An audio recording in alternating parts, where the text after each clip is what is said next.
Voici mon Draw My Life. On va commencer par un petit retour aux sources. Moi, je viens de Franche-Comté. Souvent, j'entends dire que les Francs-Comtois sont bourrus et difficiles d'accès. Eh ben, c'est vrai. Mais croyez-moi, quand on a eu accès à leur cœur après, c'est pour la vie. Ma mère vient d'un bled qui s'appelle Mercé en Haute-Saône. Et dans sa famille, on est français depuis des générations. Ah ça c'est bien, ça j'aime bien moi. Non, plutôt ferme ta gueule. Du côté de mon père, c'est un peu plus compliqué. Ma grand-mère est elle-même un mélange de français, de britannique et de mexicain. Mon grand-père, lui, a des origines italiennes. Et tout ça, ça a donné mon papa moustache. Du coup, moi je suis le résultat de tout ce mélange de couleurs. Et là, vous vous demandez peut-être, mexicain et britannique, c'est pas commun comme mélange. Ce qui s'est passé, c'est que mon arrière-arrière-grand-mère était anglaise et chanteuse d'opéra à Londres. Ensuite, elle a été engagée par l'Opéra de Paris où elle est venue vivre. Là, elle a rencontré un charmant Mexicain. D'ailleurs, on n'a jamais su ce qu'il foutait à Paris, lui. Bref, elle est tombée folle amoureuse, elle l'a suivi au Mexique où il lui a promis une super vie au soleil en dehors de Paris. Mais comme elle était plus plume que purin, elle est vite rentrée à Paris quand même. Avec une petite surprise. Et tout ça à la fin des années 1800. Bref, donc moi je suis née à Besançon, en Franche-Comté. La Franche-Comté, c'est pas compliqué. Il y a du comté, de la cancoyote, du bon vin du Jura et de la saucisse.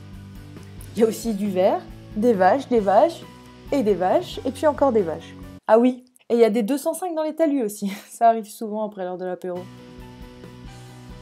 Bref, moi j'ai grandi les pieds dans l'oriceau et le nez dans les grenouilles, avec mon frère, mon cousin et ma cousine, qui là fait un petit peu la gueule parce qu'elle a dû porter la coupe au bol jusqu'à ses 15 ans. C'est pas facile. Alors moi j'étais la plus petite, donc je me faisais quand même pas mal cogner, mais un jour j'ai complètement craqué et j'ai pété l'arcade de mon frère avec des castagnettes en bois que mon grand-père m'avait ramené d'Espagne. Je me suis dit que c'était fini pour moi, que mes parents allaient me découper en deux. Et le soir devant les parents, il a menti pour pas que je me fasse engueuler, malgré que je lui ai fait un œil comme une patate.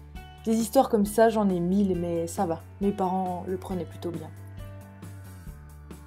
C'est un petit peu cliché le coup de l'isolement social à l'école, mais franchement j'ai galéré. Non mais vraiment, les gosses, ils faisaient du troc de POG sans moi quoi. À l'école, j'ai toujours été bonne élève, jusqu'à la fac. Non, jusqu'au bac en fait. Du coup j'ai redoublé, ouais. Non mais tu vas te bouger le cul un peu.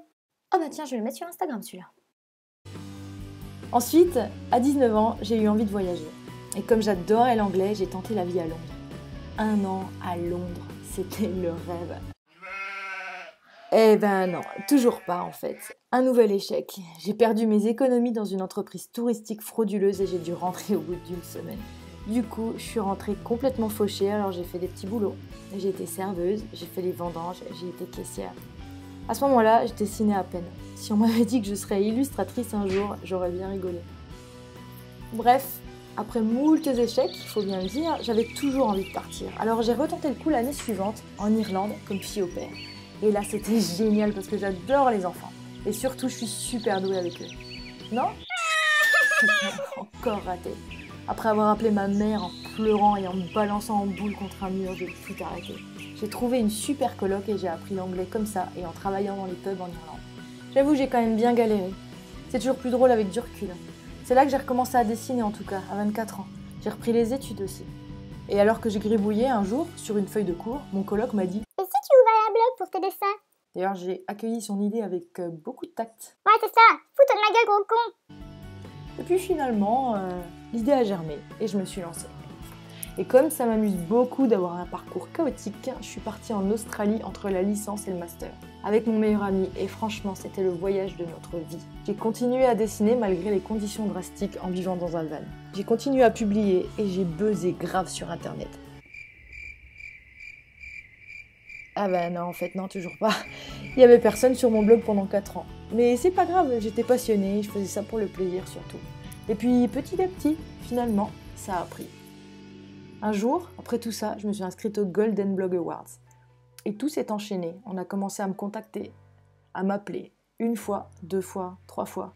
Et puis quand j'ai terminé mes études, j'avais assez de travail pour être illustratrice à plein temps en freelance. Et ça, c'est un truc de dingue. Et c'est aussi grâce aux gens qui me soutiennent. Alors, c'est pas très original comme message de fin, mais je crois que je m'en fous. Alors je vous dis, merci à Paris, merci la Franche-Comté, et merci les gens qui me suivent et qui me soutiennent.